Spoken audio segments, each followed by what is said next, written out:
السلام عليكم. ازيكم حبايبي؟ عاملين ايه؟ يا رب تكونوا بخير. النهارده ان شاء الله هنعمل مع بعض الكبده بالفيجيتار بطريقه كده تحفه وجميله. يلا ما تنسوش اللايك والشير ونبدا وصفتنا بكل تكاتها واثرها. يلا بينا. هيكون معايا ان شاء الله نص كيلو من الكبده الشرايح، وهيكون معايا ليمونه بس مش هستعمل خل خالص. ودي بقى معايا بصلايه على طماطمايه، عملتهم كده في الكبه، ضربتهم في الكبه مع بعض. الميه بتاعتهم دي اللي هستخدمها معايا في التتبيله، يبقى ميه بصل على طماطم. طب ما عنديش كبه، ابشرهم كده بالمبشره بتاعتي كده، والميه اللي بتطلع من البصل والطماطم هما دول اللي انا هستخدمهم في التتبيله بتاعتي. ومعايا معلقة كبيرة من الثوم، ومعايا ملح، فلفل، كمون وكزبرة، بابريكا وشطة. نقول تاني المقادير: نص كيلو من الكبدة الشرايح، معايا ليمونة، معايا مية بصل على طماطم. الشرايح بتاعت الكبدة بتاعتي يا جماعة بتبقى سمكها كده بالظبط، تقريبا 1 أو 2 ملي كده، متبقاش تخينة قوي. تمام. وهيبقى معايا الليمونة، معلقة كبيرة من الثوم المهروس، ومية بصل على طماطم زي ما قلتلكوا، لا اما نبشر البصل والطماطم ونطلع ميتهم، او في الكبة بتاعتي واطلع ميتهم اصفيها. هيبقى معايا ملح وفلفل، معايا كمون وكزبرة، ومعايا بابريكا، ومعايا شطة. نبدأ اول حاجة. هنزل معلقة التوم المهروس بتاعتي، انا حاطة معلقة بس مش مكترة، لاني مش عايزة اضيع طعم الكبدة بتاعتي. يبقى معلقة واحدة من التوم المهروس. وبعد كده هنزل بمية البصل والطماطم كده مع بعض. عايزة اقول لكم يا جماعة اللي مية البصل والطماطم تركاها حلوة قوي في تتبيلة الكبدة مع التومة طبعا. وطبعا روح الكبدة التوم والليمون، هعصر ليمونة واحدة بس. انا كده ما ضفتش خل خالص، انا بس حطيت ليمونة عشان بس تضيع زفارة الكبدة بتاعتي. يبقى هعصر ليمونة واحدة بس كده بالطريقة دي. وبعد كده هقلب الخلطة بتاعتي المتينة الجميلة ديت على بعض. وبعد كده هضيف شوية من الملح، شوية كده صغيرين ملح، شوية فلفل، شوية كمون على كزبرة. تمام. طبعا كبدة بتحب الكمون جدا، فانا زودت شوية في الكمون، شوية من البابريكا وشوية من الشطة، اهو بالطريقة دي. بعد كده هقلب كل المقادير دي مع بعض، هقلبهم كويس قوي. الخلطة الجميلة دي، عايزة اقول لكم يا جماعة ريحة الخلطة نفسها، التتبيلة ديت، مية البصل على الطماطم على الثوم، ريحتها تحفة جدا. اهم حاجة اسيبها في التتبيلة، اسيب الكبدة بتاعتي في التتبيلة لمدة من نص ساعة لساعة، ما زودهاش عن كده. انا عايزه اسيبها في التتبيله كده حبه بس، مزودهاش عن كده. هبدا انزل الكبده الشرايح بتاعتي، انا مقطعاها. عايزه تسيبيها كامله كده كبيره براحتك، عايزه تسيبيها وسط زي ما انا عاملاها كده، الحجم بتاعها هيرجع لك، مفيش اي مشكله. هبدا انزل شرايح الكبده بتاعتي كده في التتبيله المعتبره دي. هنزل كل الكميه بتاعتي وهقلبها تقليب كويس قوي. عايزه اوغل الكبده بتاعتي في التتبيله كلها، واقلبها كده تقليبه حلوه، عشان كل الكبده بتاعتي تاخد من ريحه التتبيله ومن طعم التتبيله ديت. ميه البصل والطماطم هقول لكم تاني تركايه حلوه جدا جدا جدا، هتفرق معاكي في طعم الكبده بالفيجيتار بتاعتنا، او اي كبده انت متبلاها بتفرق جدا في الطعم. هحط كده الليمونه دي كده، مفيش مشكله، بتضيع ريحه الزفاره خالص. كده ما شاء الله انا ضامنه وواثقه كويس قوي بالتتبيله دي، اللي هي ما شاء الله تطلع معاكي زي الفل. ان شاء الله هتجربوها وهتقولولي في كومنتات طلعت معاكم تحفه ولا لا، وتشكروني عليها وتدعولي بإذن الله. هنبدأ حطيت دلوقتي نعمل شوية من الكفر الفيجيتار الخارجي حوالي بتاعها. كوباية كبيرة. عليهم معلقة واحدة من الدقيق. الدقيق ده فايدته ايه يا جماعة؟ بيمسك الكفر بتاعي، ما يخليهوش يفصل عن الكبدة. تمام، مهم قوي. هبدأ ابهر بقى الحاجات الحلوة دي مع بعض: شوية بابريكا، شوية كزبرة، وشوية من الكمون. هبهر كده الفيجيتار بتاعي مع معلقة الدقيق. وبعد كده هقلب كله مع بعض، هقلبه تقليبة حلوة كده. يبقى انا كده معايا الكفر الخارجي جاهز كمان معايا. هقلب كده كله مع بعض كويس قوي قوي عشان امزج البهارات كلها من بعض.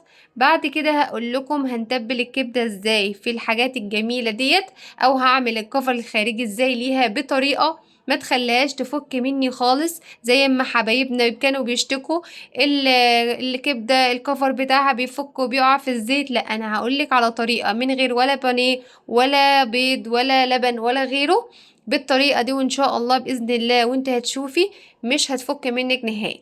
هبدأ دلوقتي كده بالشوكة، هاخد قطعة قطعة من الكبدة بتاعتي وهنزلها على التتبيلة الحلوة دي او على الكفر الجميل دوت المتبل. تمام، اكبس عليها هنزله واضغط بالطريقة دي عليها كده كويس بايد قوي بايدي بنزلها. التانية كده. اهم حاجة الضغطة ديت اللي هتخليلي الطبقة كلها تمسك في الكبدة بتاعتي، ما تفرولش مني او تفصل منها.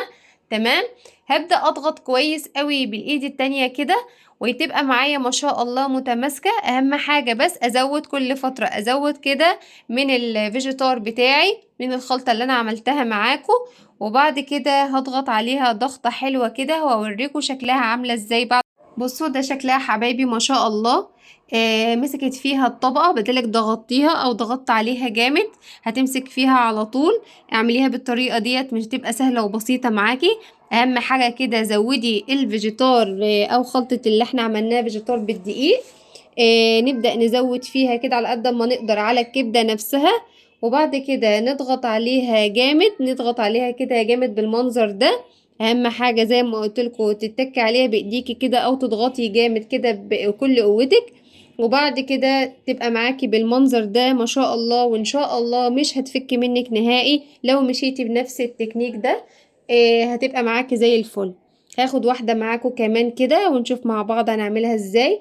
اهم حاجة بالايد التانية كده هبدأ ازود بالايد التانية كده بالفيجيتار وهضغط عليها ضغطة جامدة جدا بعجز قوتك كده. اضغطي كويس قوي، اهم حاجة النقطة دي مهمة جدا، دي اللي هتخلي الكفر ما يفصلش من الكبدة بتاعتي. هضغط عليها كده كويس قوي يا جماعة. بسم الله ما شاء الله، ده شكلها ما شاء الله مش هتفك منك. بصي ما شاء الله عاملة ازاي، بصوا يا جماعة باينة جدا اهي.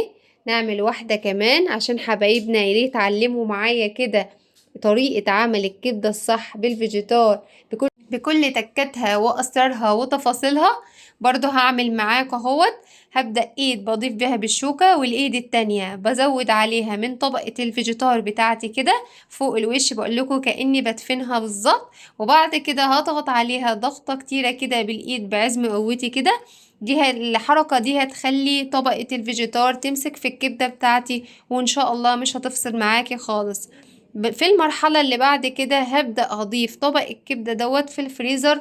مهم جدا المرحلة دي والتركاية دي يا جماعة. هضيفها في الفريزر لمدة 10 دقايق فقط، 10 دقايق. أنا عايزة بس الكفر يسقع على الكبدة بتاعتي أو يمسك فيها زيادة، لأن هبدأ أنزلها في زيت سخن غزير. فأنا عايزة تطلع من الفريزر على الزيت السخن على طول. وبالتركاية دي إن شاء الله بإذن الله مش هتقع نهائي منك طبقة الفيجيتار، وهتشوفوا بنفسكم النتيجة دلوقتي عاملة ازاي. وده حبايب اللهم بارك الطبق بتاعنا هضيفه في الفريزر لمدة 10 دقايق، ويلا بينا نشوف هنعمل ايه. في زيت غزير سخن جدا يا جماعة، اهم حاجة يكون زيت غزير وسخن جدا. هبدأ انزل قطع الكبدة بتاعتي، انا حاططها في الفريزر حوالي 10 دقايق لحد ما سقعت معايا والطبقة اللي بره مسكت فيها تماما. هبدأ انزلها في زيت غزير سخن كده مرة واحدة، وبعد كده بالطريقة دي بعد كده مش هقلبها خالص لمدة كده من دقيقتين ل3 دقايق كده، لما احس ان هي اخدت لون ذهبي حلو من الجنب مش هقلبها. اول ما الاقيها اخدت اللون الجميل الذهبي من الجنب كده، بعد كده هبدأ اقلبها على الجنب التاني واهدي النار حاجة بسيطة جدا. وبعد كده ما شاء الله بتاخد معايا اللون على طول، ما بتاخدش وقت معايا خالص. بصوا حبايبي ما شاء الله اخدت اللون الذهبي الجميل ازاي. انا ما قلبتهاش غير بعد ما اخدت لون ذهبي كده فاتح، بدأت اقلبها على الجنب التاني وهديت النار عليها شوية. وبعد كده ما شاء الله لونها اصبح كده جاهزة معايا. هبدأ بعد كده انزلها على مناديل مطبخ. ما شاء الله انا عايزة اقول لكم يا جماعة بأمانة ريحتها في منتهى الجمال، ريحتها تحفة جدا جدا. والطبقة زي ما حضراتكم شايفين ماسكة فيها هي ناشفة كريسبي من بره ومن جوه طرية ومستوية وزي الفل. لونها ذهبي وجميل، ريحتها في منتهى الجمال. جربوها تعجبكم جدا. الكبدة بتاعتي مستوية وتحفة جدا جدا، وان شاء الله هتعجبكم. حبايبي بسم الله ما شاء الله شكلها النهائي حاجة كده شهية تفتح النفس، ريحتها تحفة. الأولاد يحبوها جدا بالطريقة ديت، حاجة كده جميلة في منتهى الجمال. جربوها هتعجبكم جدا، مستوية من جوه قوي قوي ومن بره كريسبي وتحفة، عاملة طبقة كده والطبقة ما نزلتش معايا زي ما حضراتكم شايفين. جربوها هتعجبكم جدا جدا. يا ريت اللي عجبه الوصفة يعمل لي اللايك والشير، واللي ما عملش سبسكرايب للقناة يعملها عشان يوصل لكل جديد بإذن الله. اتمنى اكون وصفتي كده عجبتكم، والفترة الجاية اوعدكم بوصفات احلى واحلى. دمتم في امان الله ورعايته، والسلام عليكم ورحمة الله تعالى وبركاته.